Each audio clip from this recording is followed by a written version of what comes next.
इसी बीच आपको सीधा ले चलते हैं देहरादून, जहां पर सीएम पुष्कर सिंह धामी संबोधन कर रहे हैं। 6 दिवसीय यात्रा में इस यात्रा में सम्मिलित हो रहे हैं, जिसमें स्वयं सहायता समूह से जुड़ी हुई हमारी बहनें, विभिन्न जनकल्याणकारी योजनाओं के लाभार्थी हैं, पूज्य संतगण हैं और समाज के विभिन्न वर्गों के प्रतिनिधि इसमें शामिल हो रहे हैं। और इस महत्वपूर्ण पहल के लिए मैं संस्कृति विभाग को भी साधुवाद देता हूं और आप सभी यात्रियों के मंगलमय, सुरक्षित और सुखद यात्रा के लिए भगवान सोमनाथ जी और बाबा केदार से प्रार्थना करता हूं। भाइयों बहनों, ये कोई सामान्य यात्रा नहीं है, बल्कि राष्ट्रीय स्वाभिमान को प्रदर्शित करने वाली एक विशिष्ट यात्रा है, जो देवभूमि उत्तराखंड से सोमनाथ को जाएगी।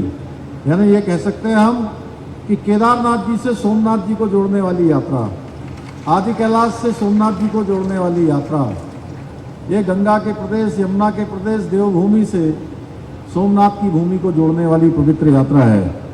क्योंकि ये यात्रा हमारी हजारों वर्ष पुरानी सनातन परंपराओं और गौरवशाली विरासत को जोड़ने का कार्य करेगी।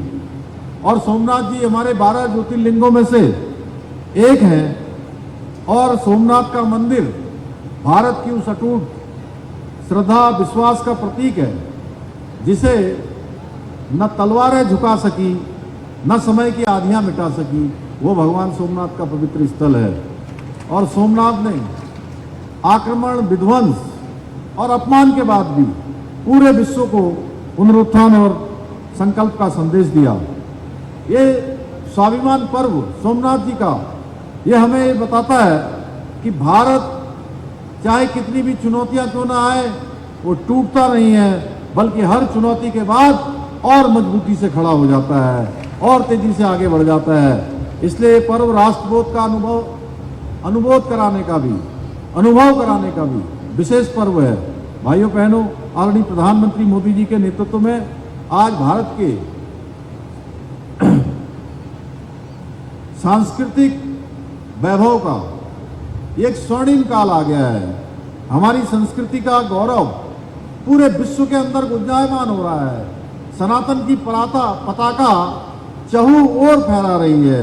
इतना ही नहीं, आज देश के प्राचीन मंदिरों का जिस प्रकार से नवनिर्माण, पुनर्निर्माण हो रहा है, वो भूतो न भविष्यति।